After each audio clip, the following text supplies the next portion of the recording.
Walk down any grocery store aisle and you might see somebody looking at a package like this. There's a lot of things that you can learn about a food product based on not only its nutrition facts, but a lot of other things that are on the food package themselves. If you're new here, hi, I'm Kelly and I studied food science and nutrition and I have a master's degree in global food technology and innovation. I've spent over 10 years working in the food ingredients industry, and today I want to talk to you about how you can properly read a food label. I wasn't paid to use this product. I got this as a sample at a trade show, but I want to show you a few things that you can learn from it. The first thing is we want to look and see what it is. This is a lunch bowl, and it says on here, it's ready to eat or heat. Some of the claims on here are no artificial preservatives, real plant ingredients, and 11 grams of protein. Cool, sounds healthy. To know that, we're gonna have to turn it around and check the nutrition facts panel. When you turn around and you look at the nutrition facts panel, what you're gonna wanna look at first is the serving size. This package is a single serving, but there have been times like on a candy bar where you'll look at the nutrition facts and see that it's maybe only 100 calories, but the serving size is 2. There's 2 servings within that one package. If you're likely to consume the entire package, that's one thing that you should check first.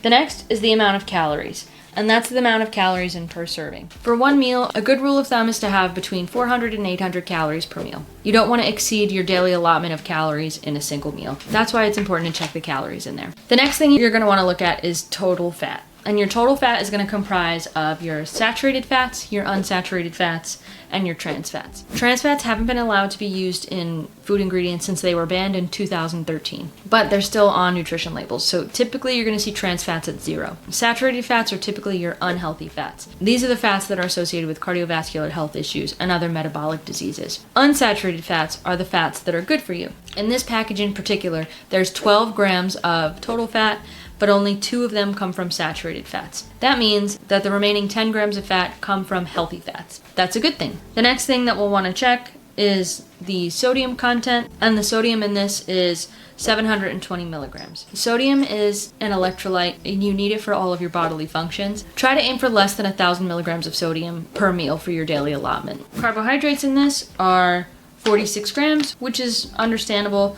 This has things like quinoa and vegetables in it. Carbohydrates we're not too concerned about because in this they're made with whole grains. Next up is dietary fiber. This package has 9 grams of dietary fiber in it, so this is an excellent source of fiber. Now there's 6 total sugars in this, but there are 0 added sugars. Most fruits and vegetables inherently contain sugars in them, so it's not a surprise that there's 6 grams of sugar in this, especially with vegetables like corn and carrots. Sugar is a source of energy. I wouldn't worry about this. The added sugars are where you want to watch. Dietary fiber is also super important because fiber helps clear out our intestines and help keep us running smoothly. This product in particular has 9 grams of dietary fiber, and for something to be considered a good source, it needs to have 3 grams of dietary fiber. So this is an excellent source of fiber. The recommended amount of fiber is 28 grams per day, and most Americans don't get anywhere close to this. So choosing whole grains and whole vegetables is a great way to get the fiber that you need. The last thing that you want to look at is protein. Many people are obsessed with protein these days. We really don't need as much protein as people think. 11 grams of protein is still a great source. Now that's just a quick overview of the nutrition facts panel,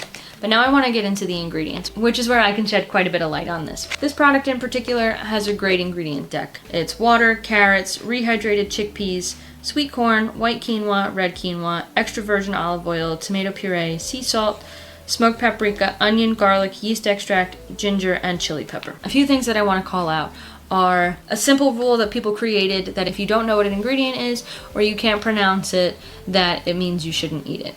But